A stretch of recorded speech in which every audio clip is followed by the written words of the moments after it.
How are we doing? It's been a while since I've done one of these sort of videos, but it's been a while since I bought a guitar, isn't it? This, you know what the guitar is already, because you've already clicked the link, but we'll get onto it in 1 second. There's a reason why people like myself accumulate a collection of guitars. You start off at one, always dangerous, and then you start listening to different types of music, or you grow in the way that you play, or you start recording, or you join a band, etc. And suddenly you realise that not all guitars do the same thing. In fact, very few do. So you might want a guitar with single coils, say a Strat, Telecaster, something like that. Or you might want a guitar with humbuckers, Les Paul, SG, just 335s, anything, you know. You might want a hollow body guitar. For example, like the Ibanez that I got last year, or a couple of years ago now, which was my response to trying to get a Gibson tone, but I didn't want a Gibson, so I wanted an Ibanez, so I got something different. So you get chambered guitars, you get guitars that have blendable pickups, you have P90 style pickups, which are a warmer single coil. You have something that might be perfect for a certain tuning. You might have something that's good for slide. You might have something that's good for very, very low action, very flat radius, or something that might be very good for sort of tapping metal style stuff, or something that's a really baseball bat neck that's good for blues. And then you end up with what I have, which is Guitar City, you know. You've seen them. There's 900 odd videos below this one that will explain that obsession. So this guitar, which you already know about, and you don't need to hear me waffle anymore, is something that's new to me, but as I say, was originally released in 2002. And it is this guitar, which is the Line 6 Variax, and it's the Line 6 Variax 500. This was, or it's originally released in 2002. Didn't last too long, actually. I believe it was discontinued in 2004. And then the 700 came out. And they're kind of maligned in a weird way because, you know, purists and snobs, you know, they want the Gibsons, Defenders and stuff like that, and that's all well and good. But if you want something specific, like I do at the moment, this is going to help. Let's say, because what this guitar is a modelling guitar. Because you'll notice the elephant in the room, no pickups, visible pickups. Go through that in a minute. Usually you have something here and you have a pickup selector. What's it doing? So what you have here on this guitar is underneath this saddle, you have 6 piezo sensors. Piezo, potato, whatever you want to do. And what they do is that they synthesize sounds of certain instruments. Quite successfully, I might add. For considering this is 22 years old technology. I mean, the stuff you have out now, like the synthesized guitars, are incredible. Like play pianos and stuff like that. But this one seems to keep the traditional link with the actual guitar itself. It doesn't feel like you're playing a computer. You can go into that way, but if you just want to plug and play, you can do it. Now, let's talk about just the bones of the guitar real quickly, and then we'll get into it, because I've been talking for nearly 4 minutes. And everyone wants to hear a beardy prick talking for 4 minutes on the internet.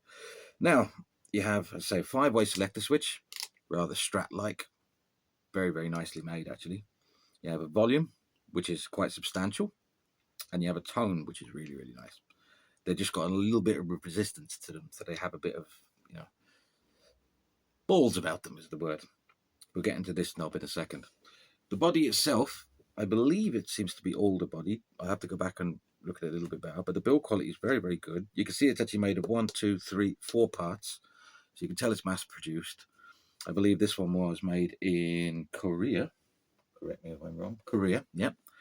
And correct me if you will, I believe they were actually made by Yamaha. And I had a couple of Yamahas over the years, especially Acoustics, brilliant.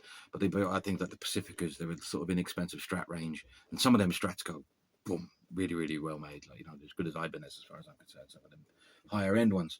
Now, you have a 22 fret neck. It's quite a flat radius, but it's quite a chunky neck, not too bad. Medium frets. And these ones, as you say, it's an older guitar, so they've been well worn in. There's no sharp, horrible, nasty parts to it at all. You have a plastic nut, But don't let that deceive you, because it is actually very well cut. And this guitar hasn't been used very well, or it hasn't been used very much, because you can see it's actually in very, very good condition.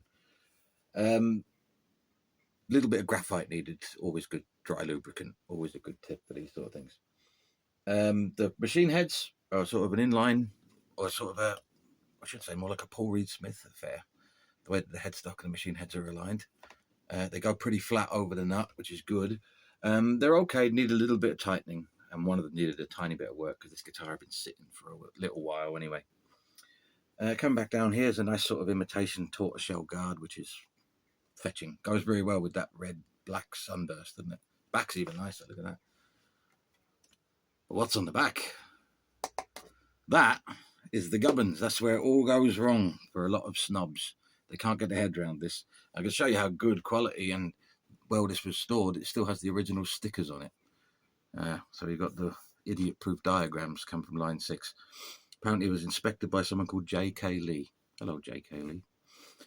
But I say it runs on batteries, or it runs off. You can see this separate input jack here, which is like an Ethernet cable. This goes into all of the pod farm things like that, but you can actually run it off this power supply here. It's actually a channel selector, so that you can put it through amp sims. You can put it straight into other amps, but it also turns it on and off on stage, etc. like that. Lucky to find that with it, because they're quite expensive to find secondhand, those ones. But this is the next part where the genius of this guitar lies. This knob, as I say, contains all of the sims that go with this guitar. For example, I'm just looking down on it. It's got some nice little clear writing on it. You've got like a Telecaster model. One they can't call it this, you see, they call it T model. So the next one's supposed to be a Strat model, and they call it Spank.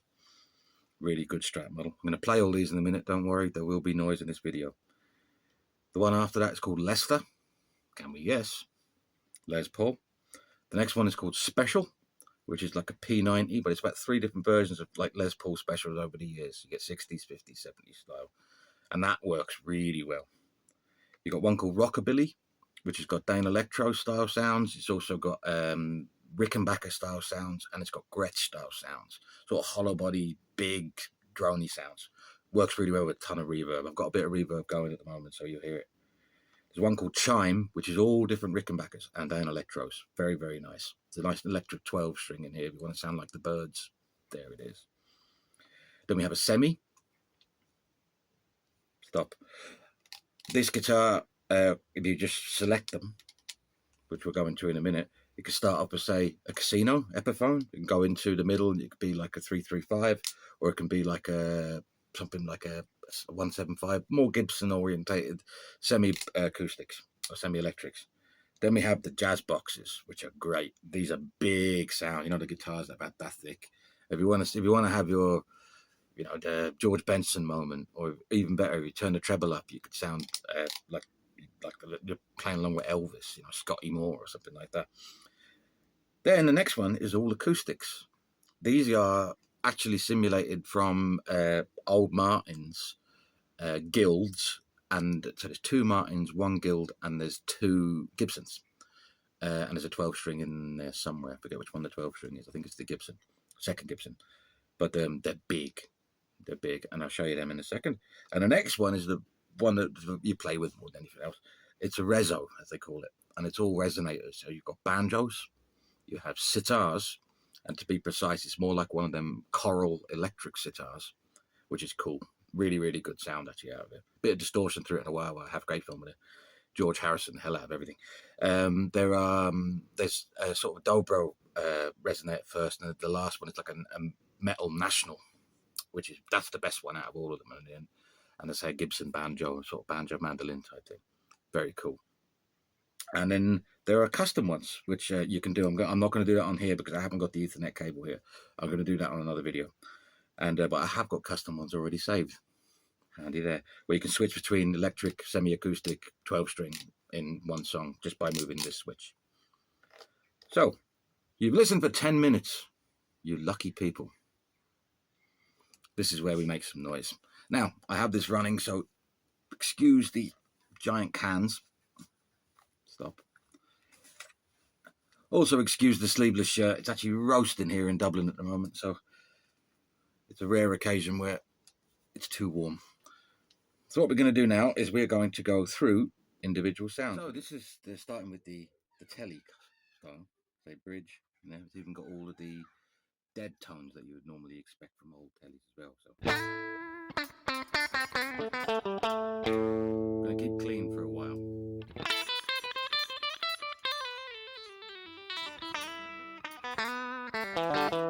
Quite a kind of spanky sound, you know.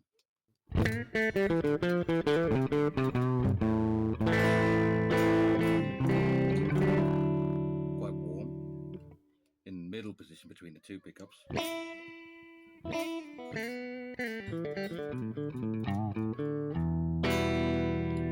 This should be the dead tone.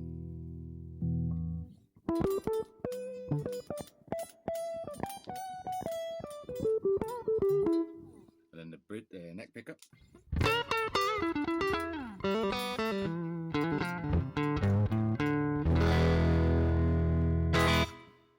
Nice, isn't it? So we're just going to run through them all now. This one is a Strat style. They call it spank. Bridge pickup.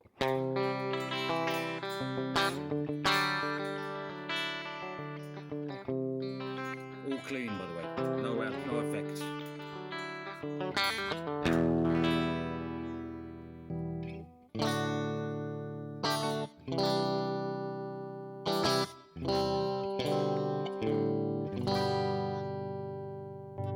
This is a lovely tone.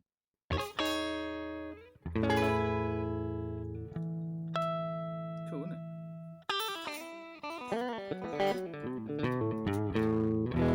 Neck is quite fast too. Bridge and neck, or neck and middle, sorry.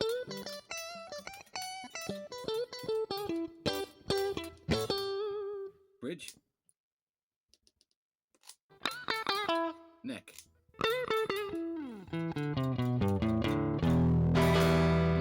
This one's going to be fun to use with a bit of distortion. This one is the Lester or Les Paul style. You'll notice it a lot more muddy, creamy is the word I should use.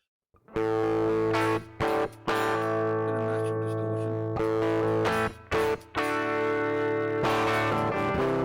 Haven't touched the volume. I'm just going to go to the middle for a minute. Avoid these two, I'll come back to them. This is the middle, so bridge and neck together.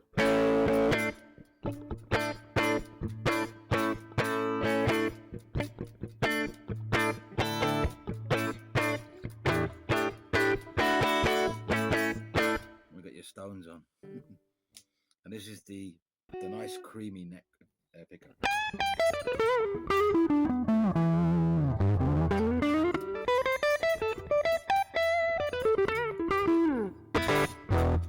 Les Paul sound like that, I'd be happy.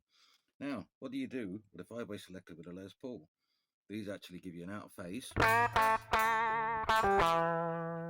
in between middle and neck, and the other one gives you the two pickups on what would be a Les Paul special or a custom. Sorry, we have the 3 humbuckers in a row, so with a bit of the sort of Peter Frampton, very, very high mid-range into treble.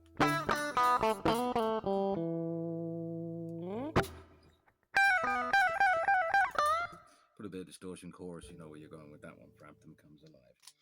The next one are the specials. These are interesting, each individual ones. P90 sounds. Nice and warm single coils.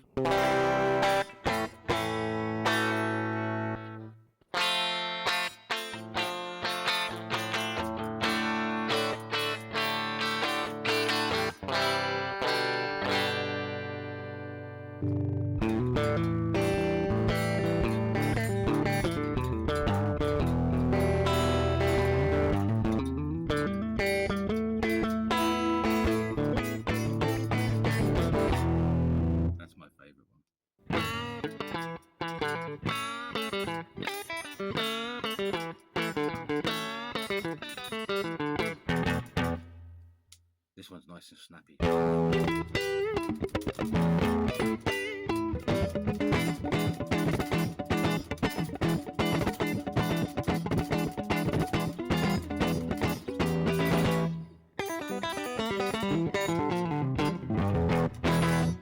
Cool.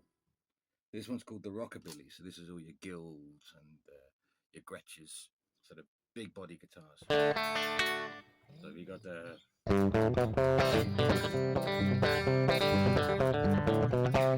or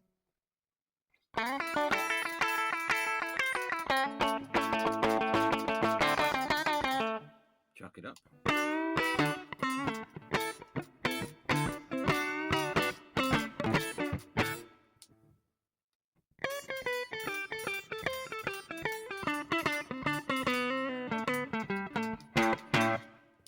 This one's a nice screamer. I think this one is supposed to be a down electro. Almost sounds like it's out of phase again.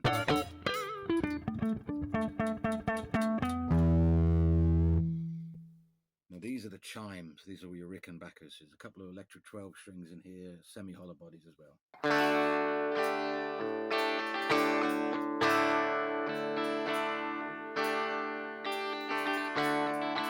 Tom Petty style.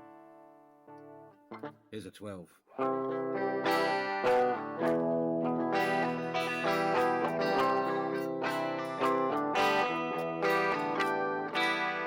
nice.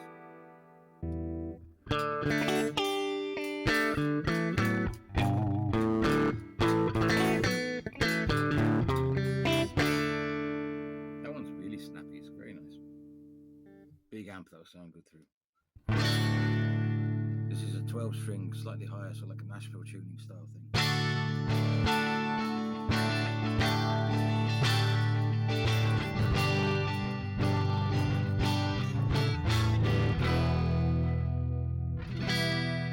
Delicate touch needed with them because they can be found out. You can hear it, it's a pitch shifting. And this one, a big Rickenbacker sound. Not much sustain either.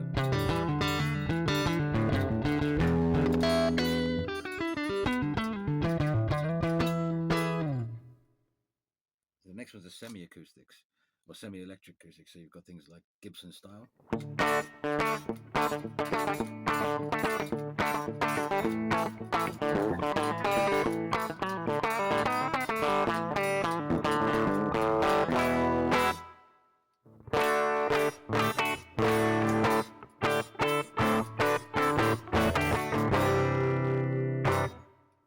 Middle. This is nice. Casino style.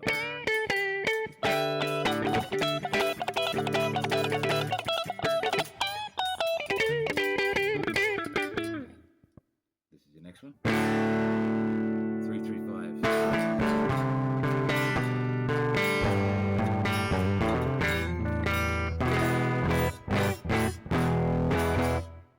And your big 335 neck pickup.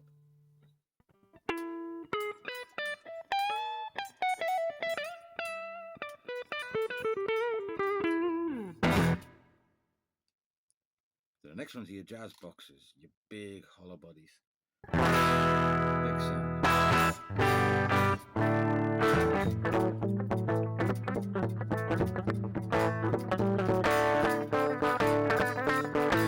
Cool. Next one.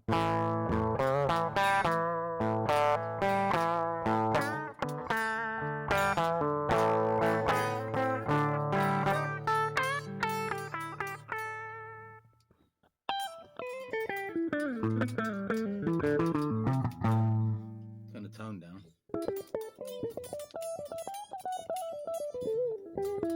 Cool. That'll be better with the tone off.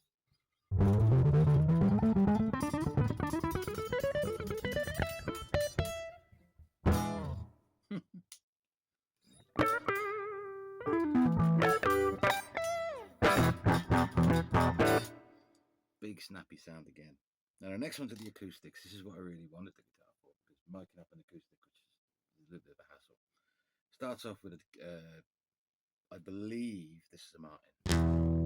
Turn the volume down a tiny bit. Delicate touch.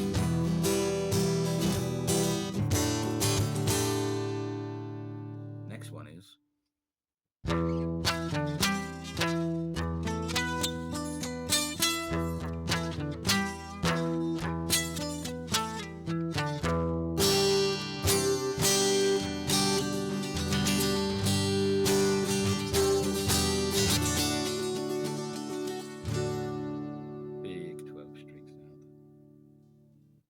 Next one. It's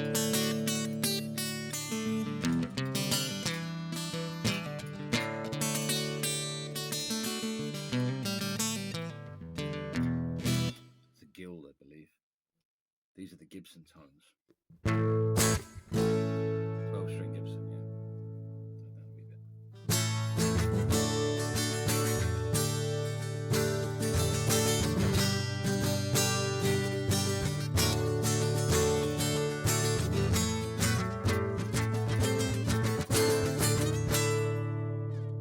And this is my favourite acoustic one. So I think it's based on a late 40s or late 50s Gibson.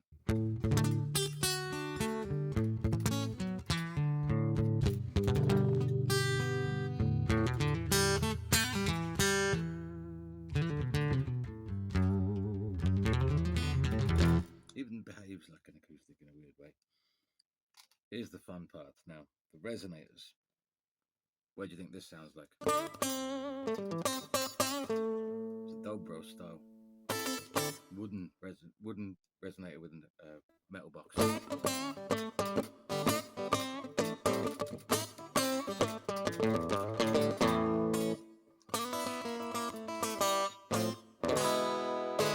Cool. This is fun.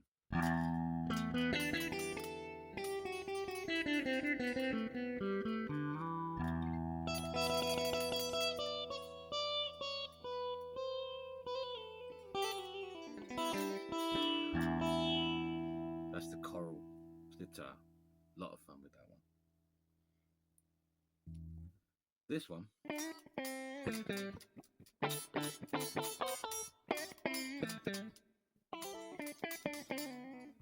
That's an electric resonator. Doesn't really ring that one too well, but this one does. This is the Banjo. Nearly did it.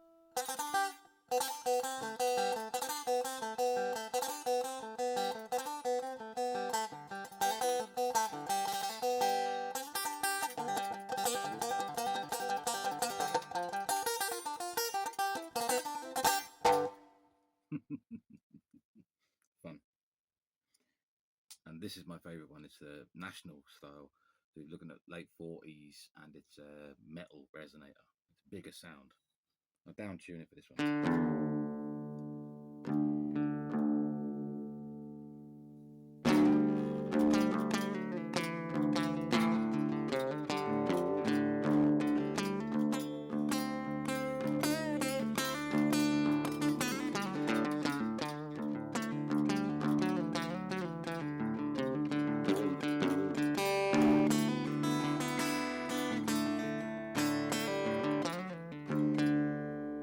That's a lot of fun.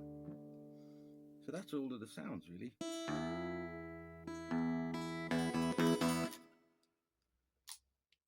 And so we have, these are the customs. So these are already built into the guitar. Someone already programmed them before and I haven't changed them. But you can see how it works. I'm probably never going to use them. But see, it starts off in electric. Next one. Acoustic. Bigger acoustic, 12-string.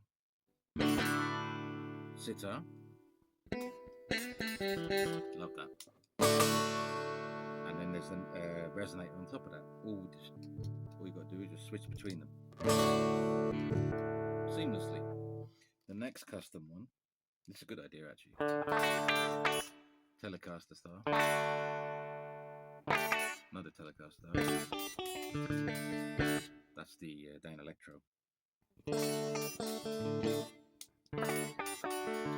Into the Les Paul Special side. And now these are phenomenal. I'm going to program one myself because I say I have all the equipment to do that.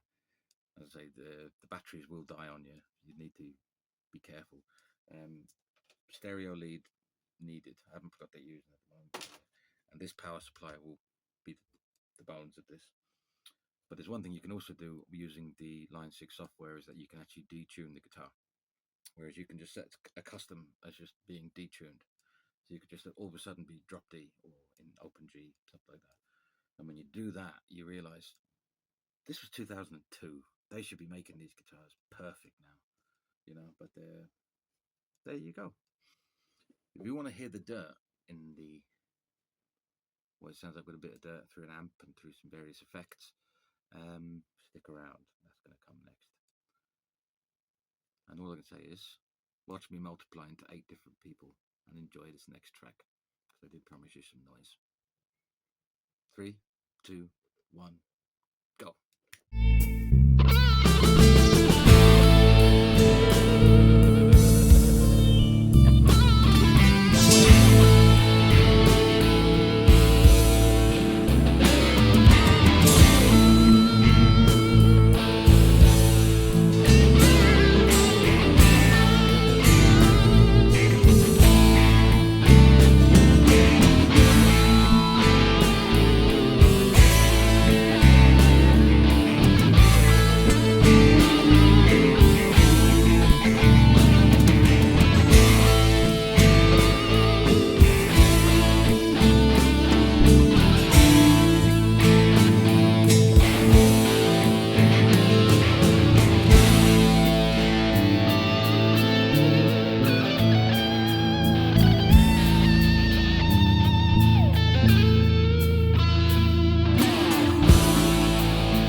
This is the Line 6 Variax 500. I'm really glad I went for this in the end, because it's really well made. Look at that cutaway, the way they've done that under here. They've designed it around the player. And I always appreciate instruments and builders that actually do that, because it's ergonomically it works. It's idiot proof. I haven't read any manuals to make this work. I've watched a couple of videos of someone else playing one. The fact that they put their little diagrams on the back of the instrument, batteries in there, they just go into a single, they're AA batteries as well, so it's none of this rechargeable bollocks. I imagine now it's you can USB and all this sort of shit. But I would recommend these for one reason only. I talked at the beginning, a long time ago at the beginning of this video, that there is a reason why you accumulate a lot of guitars. This is not going to replace that. You're not going to say, I don't need a telly anymore because I've got this. Right? You're not going to say, I don't need an acoustic anymore because I've got this. But if you're sitting in a writing session and you just happen to have this with you, and you go, What would that sound like with an acoustic track behind it? Think. Let's have a listen. You can do it. What would it sound like, you know, with a different style pickup? Say you got someone there only with a Strat. I know, I'll go to a Les Paul Special. We get a P90 sound instead of their single coils. It'd be something interesting. You know, that's what this is for. It's sort of like an accompaniment to recording. It's accompaniment to. It's going to facilitate better writing, and it's going to be something I'm going to use an awful lot when I'm recording, when I'm in the writing process, when I'm putting stuff together. And if I ever get to go and have a session again, this is the one I'm going to bring with me, mainly for the gaff, but it's going to be fun. But it's because if I sit with an acoustic player, I'm not going to drown them out with me Strat. Sorry, Kev. But the but yeah, I recommend them. You can pick them up a couple of £100 sometimes. They can be a bit more expensive online, mainly due to the fact people are trying to rob you. They were quite expensive when they came out. But if you see one, they come in 3 or 4 different colours. I like this one the best because it looks sort of blends into the guitars I already have. And I recommend it. Line 6 Variax 500.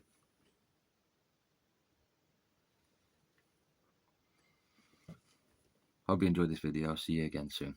Take care. Bye-bye.